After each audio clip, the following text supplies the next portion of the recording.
오늘은 역대하 34장인데요. 그 주인공이 요시야라고 하는 왕입니다. 뜻은요, 여호와는 붙들어 주신다 또는 후원해 주신다, 그런 뜻입니다. 그는 유다 17대 왕인데요. 그의 아버지 아몬이 피살된 후에 왕이 되었는데 그의 나이가 겨우 8살이었다 하는 겁니다. 그런데 그에게 영적인 지도자가 있었는데 오늘 본문에도 여러 번 나오는데 hil기야라고 하는 대제사장입니다. 그는 이제 어릴 때 요시야를 잘 인도했습니다. 그래서 청년 때에 하나님의 뜻을 따라서 행동하게 되었습니다. 그가 이제 다스린 지 12년째 됐을 때 우상을 파괴하고 이교 종교적 행위를 금하게 했습니다. 하나님을 향한 예배는 예루살렘과 온 유다에 행하여졌는데 이것이 이제 나중에는 이스라엘에 영향력을 미치게 됐습니다. 특히 이제 성전을 수리를 하라고 명령을 내렸습니다. 직공들이 아주 열정적으로 성전을 수리했는데 이렇게 성전 수리를 하다가 아주 우연히 율법책을 발견하게 됐습니다. 이것이 서기관 사반에게 전하여지고 사반은 이것을 왕 앞에서 읽게 됐습니다. 왕은 하나님께서 유다 민족의 배교와 타락함을 보시고 이로 인하여 진노가 임하게 될 것을 알고 그 말씀을 듣는 그 순간 옷을 찢고 그리고 온 이스라엘이 온 유다가 하나님 앞에서 겸비하고 이 하나님의 진노에서 벗어날 수 있는 길이 무엇인가 알게 됩니다. 특별히 거기 이제 여선지자 홀다를 통해서 하나님의 뜻을 알게 되는데 요시야는 하나님의 진노하심을 보지 않게 되지만 후대에는 반드시 그런 일이 있을 것이다 하는 하나님의 말씀을 또 듣게 됩니다. 자, hil기야가 발견한 이 율법서는 신명기가 포함되어 있는 모세오경이 아니겠느냐 하는 겁니다. 자, 이 성경은 므낫세 치하에 이제 배교와 박해가 일어났을 그때 당시에 고대 습관에 의하면 이제 성전 벽을 건축할 때 그 건축하는 곳 사이에다가 성경책을 이렇게 몰래 두는 그런 습관이 있었대요. 그래서 거기다가 성경책을 두었는데 이것이 이제 이렇게 성전을 이제 허러진데 이런 데를 수축하다가 이 성경책을 발견하게 됐습니다. 그래서 이 일로 인해서 제2의 종교 개혁이 일어나게 됩니다. 모든 우상을 파괴하고 예루살렘 성전에 바알과 아세라 그리고 하늘 일월 성신 이런 것들을 섬기는 모든 전체 예배를 다 기도는 밖에 불사르고 베델로 가져갔습니다. 그 죄를 이렇게 하고 그다음에 오늘 성경에는 안 나와 있지만요. 다른 성경에 보면 그것을 이제 바알 제단을 헐고 아세라 목상을 불로 태워가지고 기도는 시내가에 갖다 버리고 그리고 그 가루를 평민 묘지에다 뿌렸다는 겁니다. 그리고 미동의 집이 있었대요. 참 기가 막힌 거죠. 그리고 심는 골짜기에서 이제 그렇게 자기 자식을 목을 잘라서 그 피를 뽑아서 번제물로 드리는 그런 어리석은 제사가 있었는데 이런 모든 것을 하지 못하도록 그렇게 했습니다. 자, 이러한 배경 속에 아주 재밌는 표현이 있어요. 오늘 성경에 보면요. 3절 보세요. 3절. 3절에 보면 다윗의 하나님을 비로소 찾았다라고 하는 구절이 있어요. 요시야가 어릴 때 이 하나님은 자기 하나님이 아니었어요. 다윗의 하나님이었어요. 그런데 8절 보세요. 8절 보면 그 중간절에 그의 하나님 여호와라고 말하고 있습니다. 다윗의 하나님이 이제 나의 하나님이 된 거예요. 창조주 되시는 하나님이 그들의 하나님, 저들의 하나님에서 나의 하나님, 이렇게 된 겁니다. 예수님도 마태복음 6장 8절 9절에 그러므로 그들을 본받지 말라. 구하기 전에 너희에게 있어야 할 것을 하나님 너희 아버지께서 아시느니라. 하나님이 너희들 아버지야. 이렇게 말씀하시고요. 9절에 보니까 그러므로 너희는 이렇게 기도하라. 하늘에 계신 우리 아버지여, 이름이 거룩히 여김을 받으시오며. 또 예수님께서 이제 아리마대 요셉의 무덤에 안치되었다가 부활하신 후에 제자들에게 나타나셔서 내 하나님이고 너희 하나님이라, 내 아버지고 너희 아버지라, 그렇게 말씀하셨습니다. 그리고 승천하실 때도 너희 아버지께서 약속하신 성령을 받기 위해서 이 성에 유하라. 이 하나님이 유대인들이 섬기는 하나님, 천지 만물을 창조하셨다고 하는 그 하나님으로 남아있으면 아주 곤란한 겁니다. 그 하나님이 나의 하나님이 되시고 그 하나님이 나의 아버지가 되시는 그런 신앙인이 될 때 참 멋진 인생의 길을 걸어가게 됩니다. 자, 오늘 본문의 말씀에 보면 이제 이 율법책을 발견함으로 인해서 아주 놀라운 변화가 오게 됐습니다. 율법책을 발견하면서 알게 된 놀라운 변화를 오늘 이 시간에 한번 살펴볼까 하는 겁니다. 자, 율법책을 발견했어요. 율법의 기능이 뭐냐? 사도 바울이 로마서 3장 20절에 보니까 그러므로 율법의 행위로 그의 앞에서 의롭다 하심을 얻을 육체가 없나니 율법으로는 죄를 깨달음이라. 율법의 기능이 뭐냐? 내 죄를 가르쳐 준다는 거예요. 내 죄를. 자, 19절 말씀 보세요. 자, 왕이 율법의 말씀을 듣자 곧 자기 옷을 찢었더라. 이게 뭐예요? 죄를 지적받은 거예요. 자기 죄를. 아하, 이거 내가 잘못했구나. 왕부터 내가 잘못했구나. 자기 죄를 지적받은 거예요. 그래서 그 자리에서 옷을 찢은 거예요. 왕복을. 이때는 옷이 굉장히 귀한 때입니다. 네, 제가 언젠가도 말씀드렸잖아요. 세종대왕이 우리 지금 먹는 것만큼 잘 못 먹었어요. 아니, 이 때가 어느 때라고? 포도를 먹고 그 다음에 수박을 먹고 참외를 먹고 그러느냐 이게. 안 되는 거거든요. 한겨울에 어떻게 수박을 먹습니까? 세종대왕이 쇠고기는 되게 좋아했대요. 아주. 그래서 뚱뚱했대요. 굉장히 뚱뚱했대요. 뭐 그런 걸 먹을 수 있지만 야채는 시절을조차 먹기가 쉽지 않은 거예요. 또 옷이 굉장히 귀한 때입니다. 그때는. 근데 이때야말로 정말 어마어마하게 귀한 때죠. 옷 한 벌이 막 진짜 오늘날로 말하면 뭐 억대 이상 가는 왕복은 진짜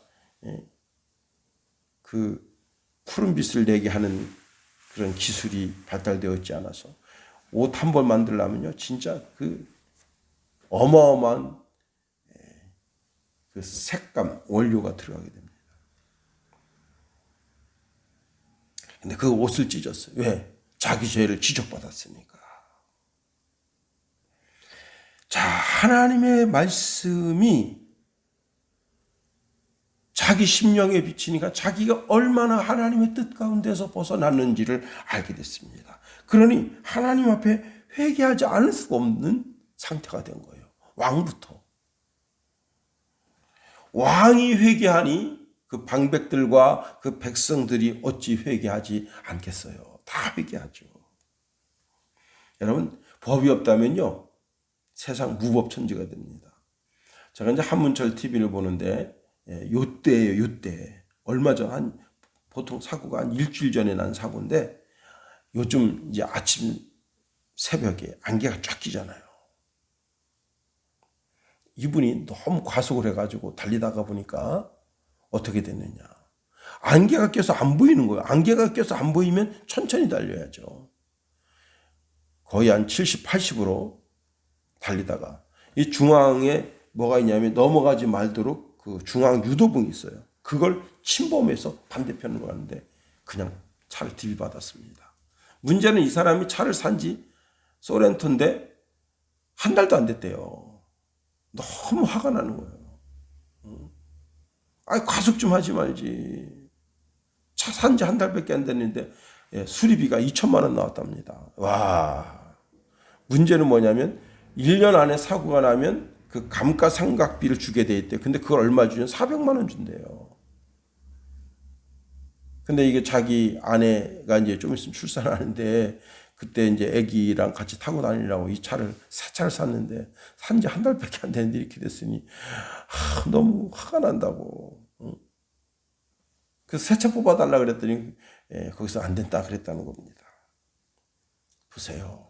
자동차는 선이 생명입니다. 자기 선을 잘 지켜야 되는 거예요. 그런 법이 있는 거예요. 하물며 하나님과 나와의 관계 속에서 하나님을 잘 섬기는 법과 하나님을 배반하는 그런 일들이 왜 없겠어요.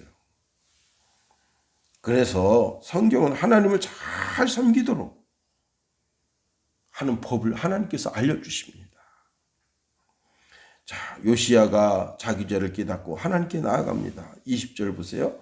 왕이 실기야와 사반의 아들 아히감과 미가의 아들 압돈과 서기관 사반과 왕의 시종 아사야에게 명령하여 이르되 너희는 가서 나와 및 이스라엘과 유다의 남은 자들을 위하여 이 발견한 책의 말씀에 대하여 여호와께 물으라. 우리 조상들이 여호와의 말씀을 지키지 아니하고 이 책에 기록된 모든 것을 준행하지 아니하였으므로 여호와께서 우리에게 쏟으신 진노가 크도다. 쏟으신 진노, 쏟다라고 하는 말은 물을 쏟는다 또는 금속이 녹아내린다라고 하는 뜻으로 아주 극한 분노를 표하는 그런 뜻입니다. 하나님께서 이스라엘을 향해서 지금 당장이라도 불로 심판해도 이상할 것이 없다 이거예요. 왕이 생각하니까 내가 지금 하나님의 진짜 불타는 용광로 바로 앞에 있구나. 하나님의 준엄한 심판 바로 앞에 있구나. 그것을 알게 된 거예요. 그러니 어찌 자기 옷을 찢지 않을 수 있으며 자기 심령을 찢지 않을 수 있겠습니까? 그렇습니다. 그러면 율법책이 도대체 뭐냐 이게? 율법책이 도대체 뭡니까? 모든 믿는 사람들의 신앙의 기초가 바로 율법책입니다. 신명기 28장 58절 이하에 보면 내가 만일 이 책에 기록한 이 율법의 말씀을 지켜 행하지 아니하고 내 하나님 여호와라 하는 영화롭고 두려운 이름을 경외하지 아니하면 여호와께서 내 재앙과 내 자손의 재앙을 극렬하게 하시리니 그 재앙이 크고 오래고 그 질병이 중하여 오래일 것이라 했습니다. 자, 하나님의 율법책 두루마리로 되어 있죠. 이제 양피지로 해서 양가죽에다가 다 해서 그걸 다 꼬매가지고 이었어요. 그래가지고 거기 한자 다 쓴 거예요. 지금처럼 무슨 프린터기가 있는 것이 아니고. 자, 이것은 그 두루마리 성경책의 가장 핵심적인 것은 뭐냐? 모세가 하나님의 호렙산에서 받은 십계명입니다. 이것이 그 나라의 기초법이다 이거예요. 하나님을 잘 섬기고 이웃을 사랑하며 사는 삶. 이것이 율법의 기초입니다. 더 나아가 율법이 뭐냐? 이스라엘 민족의 교육의 기초다. 그래서 신명기 6장 4절에서 9절에 보면 거기 아주 중요한 핵심이 뭐냐면 이 모든 말씀을 자녀들에게 가르치라는 거예요. 앉아있을 때든지 길을 갈 때든지 누웠을 때든지 늘 항상 애들에게 이 하나님의 말씀을 들려서 하나님 말씀 가운데 살 수 있도록 그들을 가르치라고 하는 겁니다. 심지어 8절에 보니까 너는 또 그것을 내 손목에 메어 기호를 삼으며 내 비간에 붙여 표를 삼고 또 내 집 문설주와 바깥문에 기록할지니라. 성경을 어떤 집에 가니까 막 자동차에도 성경 구절이 써 있고 화장실에도 써 있고 아주 곳곳에 성경 구절이 써 있어요. 어떤 집은 성경 구절 아니면 밥을 안 줘요. 아주 오래전에 신학교 때 저는 뭐 기숙사 생활을 안 했습니다만 기숙사 생활하는 전사님들이 계셔요. 근데 그때 당시에 그 선배들이 아주 후배들을 그렇게 못 살게 굴었대요. 지도 성경 안 외우면서 후배들한테 성경 외우라 그래가지고 성경 안 외우면 밥을 안 주는 거예요. 그런데 우리 전사님이 다 똑똑하지 않습니다. 이게 문제예요. 내 아는 이름 대긴 좀 그런데 이 씨예요. 그 전사님은 항상 밥을 꼴찌로 먹었어요. 꼴찌로 먹는 사람이 설거지를 해야 되는 거야. 성경 구절 못 외웠어. 그거 좀 억울하죠. 하나님께서 좀 둔하게 만드셨는데 그걸 이해 안 하고 똑똑해야만 된다고 생각하는 그 어리석음이 있는 거예요. 그러니까 똑똑한 사람은 성경 구절 싹 외우고 빨리 가서 밥 먹죠. 그리고 자기는 가서 이제 지 할 일 하는데 이 머리가 나쁜 분은 계속 못 외워요. 못 외우니까 어떡합니까? 나 못 외워요. 정말 못 외워요. 그러면 할 수 없이 이제 그 선배가 그 가서 그냥 밥 먹어라. 그리고 설거지는 네가 해라. 그 얼마나 화납니까? 그 전사님도 잘하는 게 있을 겁니다. 운전 잘해요 원래 그 전사님이. 참 아주 진짜 센스 있게 운전 잘합니다. 각 개인의 어떤 특성이 있는 걸 좀 이해를 해줘야 되는데 그냥 그 성경 구절 못 외운다고 그래가지고 그 전사님은 너무 힘들다고 기숙사 생활이 다른 게 힘든 게 아니라 성경 구절 못 외워서 힘들다고. 근데도요 와 그렇게 훈련받아서 그런지 성경 구절 엄청 많이 알고 있더라고. 참 그 부럽더라고요. 저는 개인적으로 자취 생활하는데 무슨 뭐 성경 구절을 외워야 되는 게 아니잖아요. 내가 먹고 싶으면 먹고 마시고 싶으면 마시고 그러는 건데. 자, 하여튼 그 성경이 그 나라의 기초가 된다. 하나님 왕부터 방백부터 일개 시민까지 다 하나님의 말씀을 섬기고 그리고 그렇게 사는 삶의 지침서죠. 나라의 지침서예요. 그렇습니다. 그대로 살면 하나님의 신령한 복을 받는 거죠. 더 나아가 율법책이 뭐냐? 종교개혁의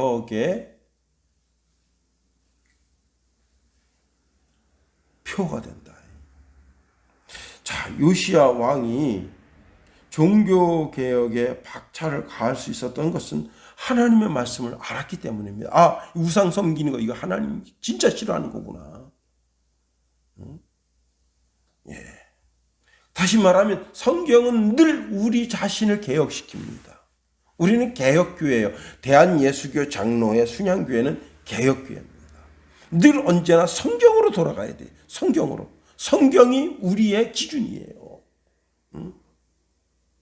구약 성경의 핵심이 뭐예요? 모세오경이잖아요.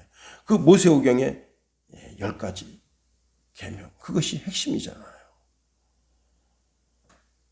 우리는 늘 언제나 하나님께로 돌아가야 되는 거예요. 하나님 말씀으로 돌아가야 되는 거예요. 하나님 말씀 앞에 서 있어야 되는 거예요. 우리가 기도를 많이 해서 하나님의 음성을 들을 수 있을 수 있어요. 그러나 그렇지 못할 때가 많습니다. 우리가 성경책 읽다가 내가 이거 참 큰 죄를 졌구나. 그리고 하나님 앞에 자기 자신 내려놓으면 되는 겁니다. 마지막으로 이 성경은요. 모세오경에는 무엇이 있느냐? 메시아가 이 땅에 오신다고 하는 아주 엄청난 복음 중에 복음 들어 있습니다. 요한복음 3장 15 창세기 3장 15절에 보면 여인의 후손을 통해서 이 땅에 메시아가 오신다.